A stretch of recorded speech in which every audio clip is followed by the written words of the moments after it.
This presentation highlights the basics of the Domain Name System, or DNS. After the introduction, we will cover the key components of the Domain Name System and how the name resolution process works. The Domain Name System is a distributed database system that can serve as the foundation for name resolution in a TCP/IP network. DNS is used by most Internet working software, such as web browsers and electronic mail programs, to locate servers and to resolve or map a user-friendly name of a computer to its IP address. Although DNS is most commonly associated with the Internet, private networks also use DNS because of the following benefits. Convenience.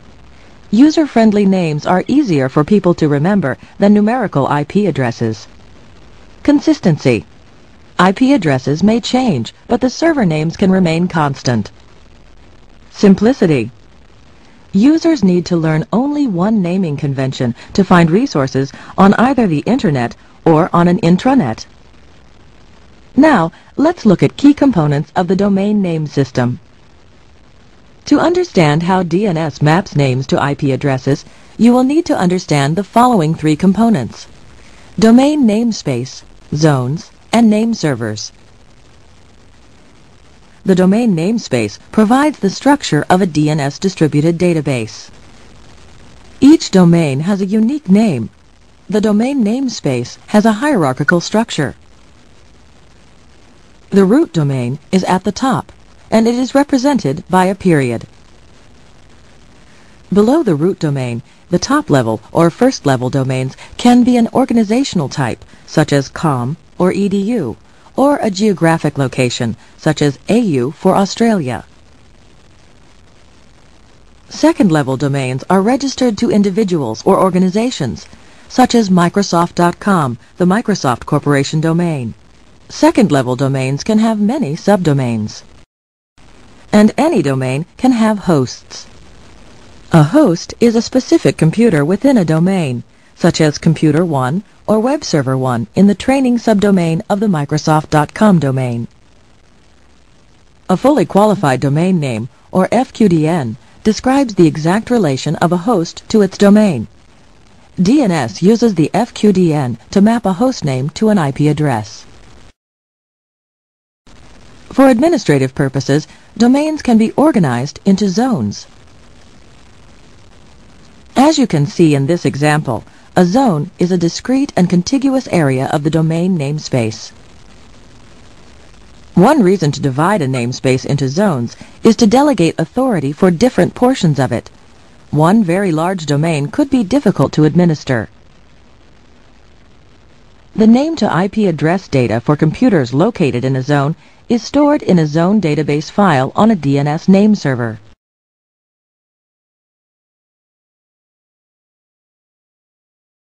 One name server holds the primary zone database file for a zone.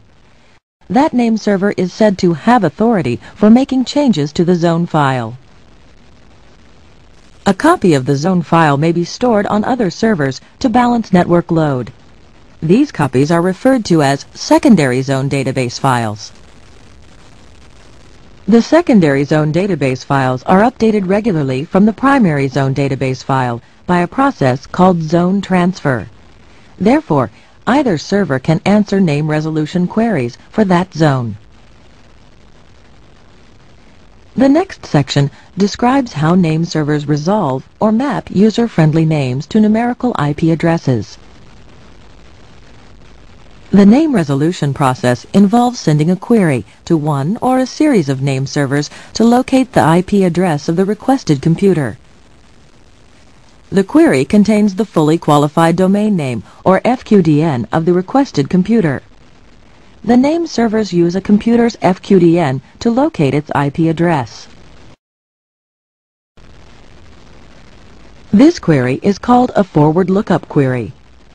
A forward lookup query is a request to map a name to an IP address. This example shows a forward lookup query from a client to find the IP address of Web Server 1 in the training.microsoft.com domain. The client queries its local name server for the IP address of webserver1.training.microsoft.com. The local name server checks its zone database file to see if it has authority for that domain. It does not have authority, but the name server does contain information that points to the root name servers. The local name server will now begin a search for the name server that has authority for the domain training.microsoft.com, starting with the root name servers. So, the local name server sends a query to a root name server. The root name server contains IP addresses of the name servers for the top-level domain, com.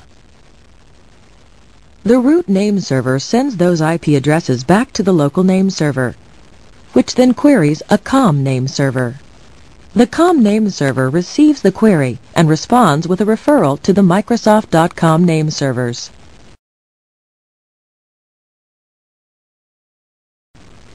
The local name server sends its request.